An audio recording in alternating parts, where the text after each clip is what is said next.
Bumabalimbing na daw si Yorme Isko kay PBBM. Naniniwala po ba kayo na mastermind nga talaga si Bongbong Marcos sa nakawan na nangyayari sa gobyerno? Ano yun chismis yun. Parang showbiz ang dating. Yung para sa akin, wala akong makita na itutusok papunta sa kanya. Para kay Yorme, wala raw talagang ebidensyang magtuturo kay PBBM na involved siya sa flood control. Kaya daw hindi niya matusok si PBBM.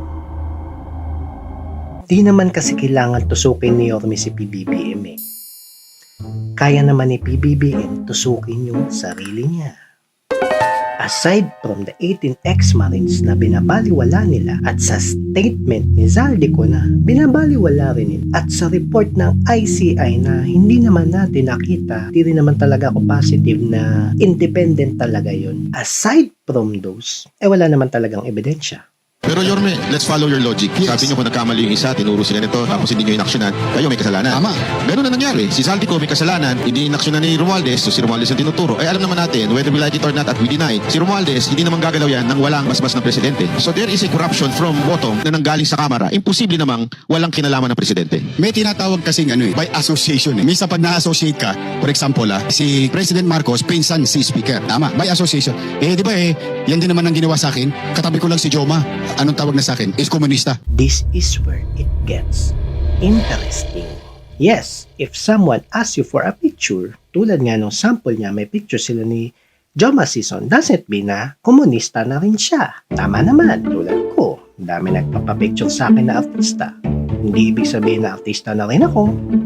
Tama? Tama.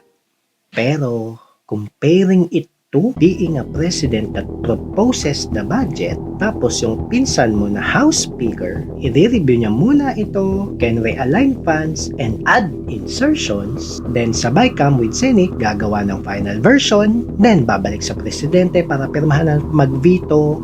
Take note, hawak nila ang majority. Romualdez openly supported and realigned the budget with PBBM's priorities. Huge insertions and project lists including yung mga flood control nga were allegedly influenced or protected in the House version. So, parehas lang ba yun sa nagpa-picture sa komunista or sa kriminal?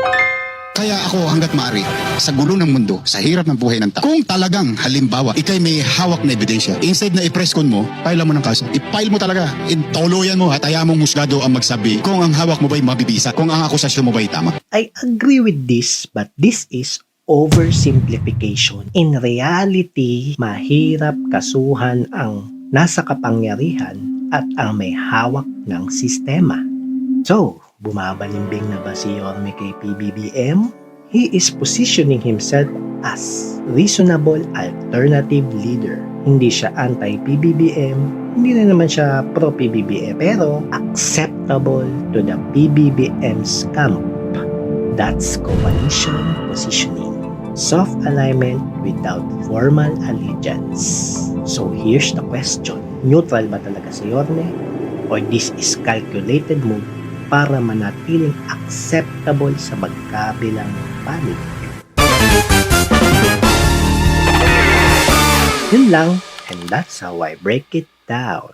At kung may natutunan kayo at nag-enjoy sa video na to, please follow, like, and share.